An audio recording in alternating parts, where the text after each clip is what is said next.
Hello, everyone. How are you guys doing? The story I'm going to share with you tonight is an old story.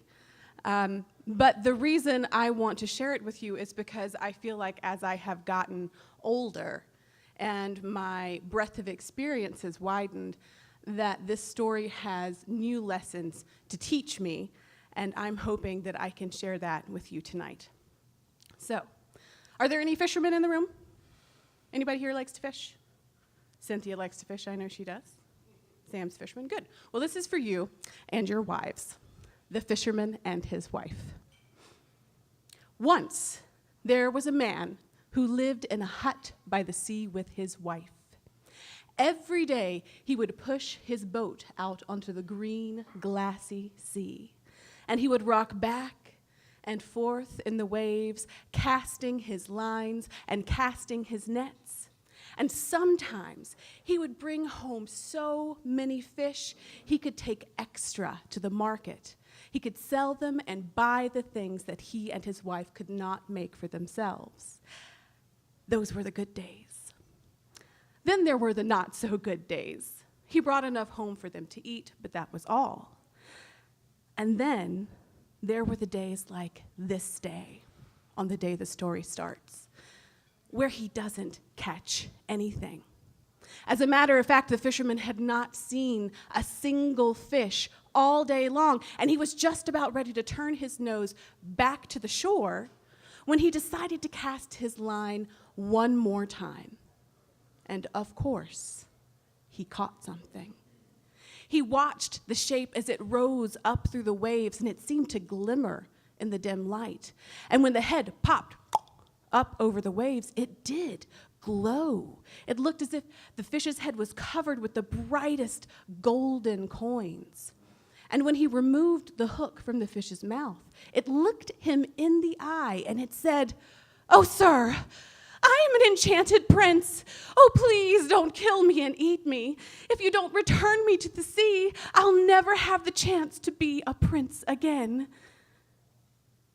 The fisherman was a little bit confused. You see, this had never happened before. The fish didn't usually speak to him, and they certainly didn't claim to be a prince, but here we are. Well, he wasn't sure if he believed that the fish was actually a prince, but what he did believe was that he did not want to eat a fish that could talk. Right? So he kindly said, "Oh, excuse me, Prince Fish, I had no idea. Let me return you to the water." And he very gently slid the fish into the water, and he watched him swim away and disappear beneath the waves. He turned his nose back to the shore, and he felt like he'd done his good deed for the day.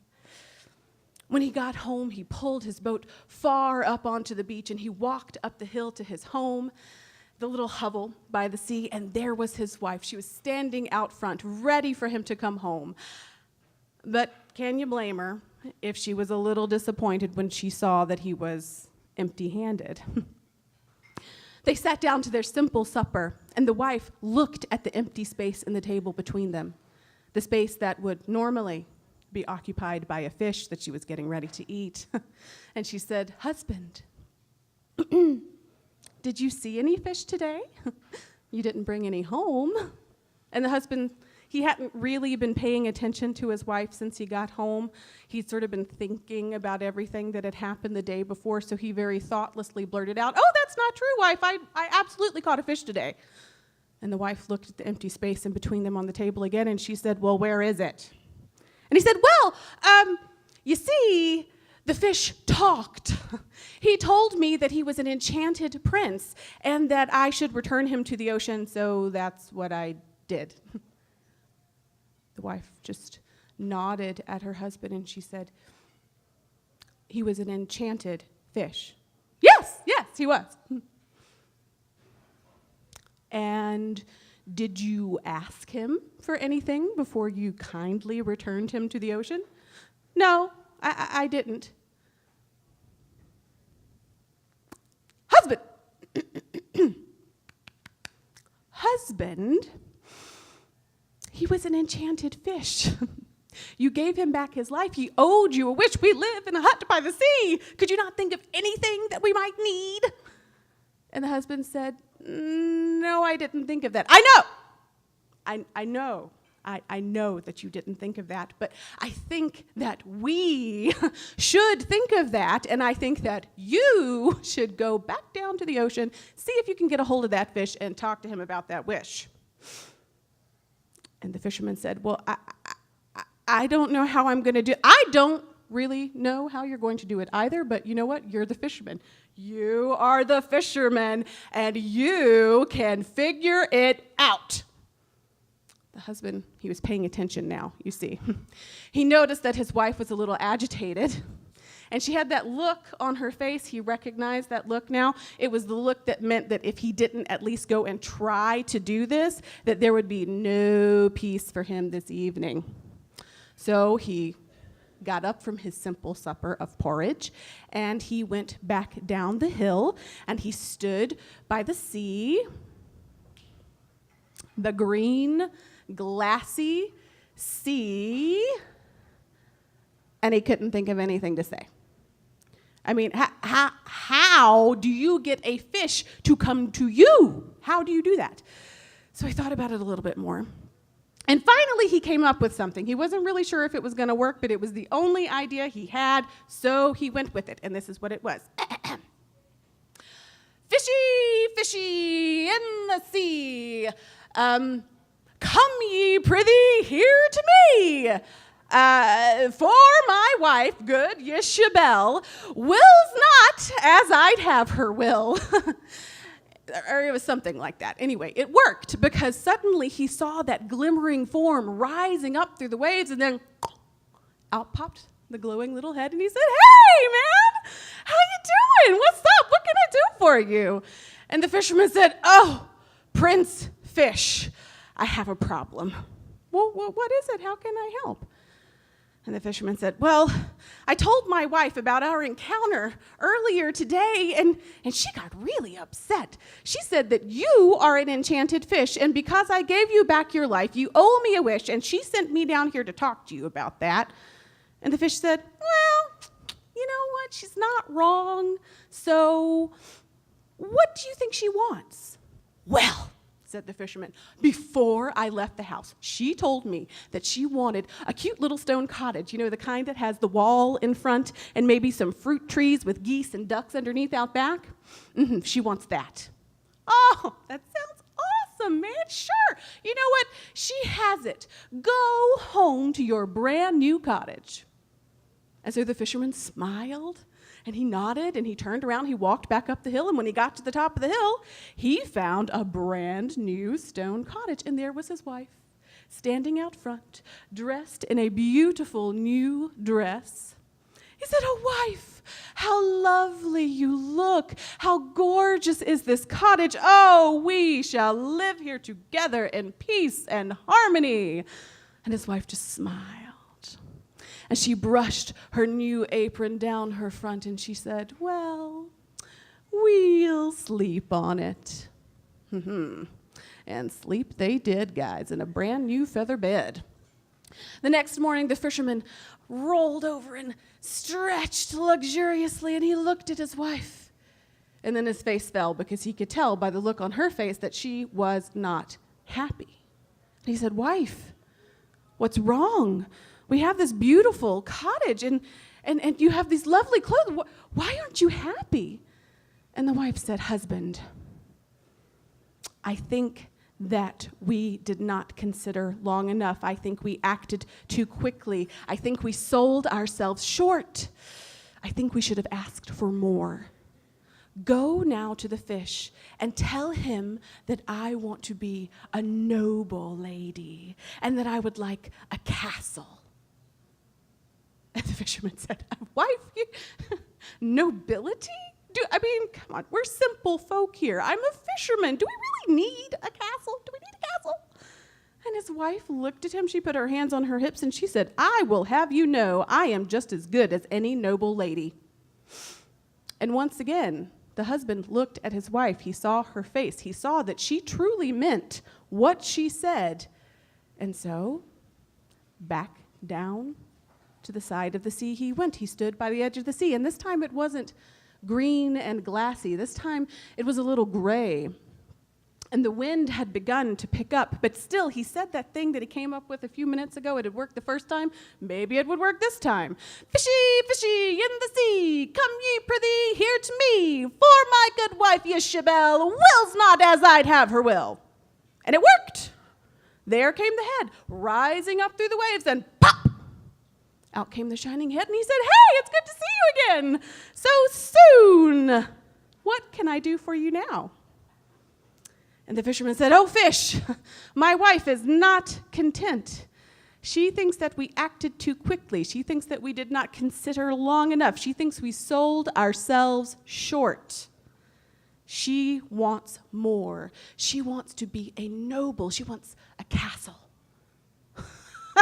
Oh, she wants to be nobility, does she, eh? Okay, she's noble. Go home to your new castle. And so the fisherman turned, and he walked back up the hill, and when he got to the top of the hill, there indeed, instead of the little stone cottage, was a small but charming castle. And his wife sat out front. She had on a beautiful new silk dress. Oh, she looked lovely. Her husband said, oh, wife, oh, this is beyond all imagining. Oh, now we shall be able to live here together in peace and harmony. And his wife just smiled. And she smoothed down that new silk skirt, and she said, we'll sleep on it. And sleep they did, in another brand new feather bed. The next morning, the fisherman woke up, and he stretched. And he rolled over, and he looked at his wife, and she was already sitting up in bed. She was staring out of the window at the end of the bed, the one that looked out over the estate on which their castle was nestled. And she did not look happy. Husband, she said, I am not content. Money is not enough. I need power. Go to the fish and tell him that I want to be king. Wife. You're already rich. Do you really want to be king? I mean, I don't want to rule over anybody. And his wife looked at him sharply, and she said, I didn't say anything about you being king. I want to be king. Go now to the fish. I am your wife. He owes you your life. Ask him this. And so he did. He went down to the edge of the sea, which was no longer green and glassy. This time it was really gray and kind of choppy, and the wind was definitely starting to pick up. But still, he said that thing that he said a few minutes ago. It worked the first time. It worked the second time. Hey, maybe it'll work a third time. Fishy, fishy in the sea, come ye prithee here to me, for my wife good Yishabel wills not as I'd have her will. And it worked. The shape came up through the waves, and the head popped out. And the fish said, what does your wife want now? And the fisherman said, oh, Prince Fish, thank you for the castle. It's very lovely, but my wife says that money is not enough, that she also now wants power, and that she desires to be king. Oh, said the fish. So we've come to this now, have we? Yes, I'm afraid so, said the fisherman. Okay. He waved his fin.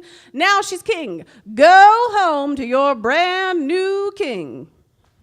And so the fisherman turned, and he walked up the hill. He knew he wasn't going to like what he found there, and he was right. It was something different, yet again, a much larger castle than before.